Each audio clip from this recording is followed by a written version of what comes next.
শবে বরাতের রাতে গোসল করা ও ১২ রাকাত নামাজ পড়ার যে নিয়ম সমাজে চালু আছে, কোরআন হাদিসে এই আলোকে কোরআন হাদিসের আলোকে এ সম্পর্কে জানতে চাই। একসময় যখন শবে বরাত যখন হতো, মধ্য শাবানের রাত যখন হতো, তখন শীতকাল ছিল না। তখন এই জাল হাদিসের উপরে অনেকেই আমল করেছে।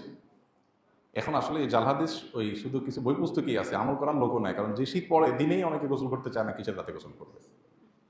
বিধায় এইটা নিয়ে এখন আর নতুন করে আলাপ না করলেও চলে।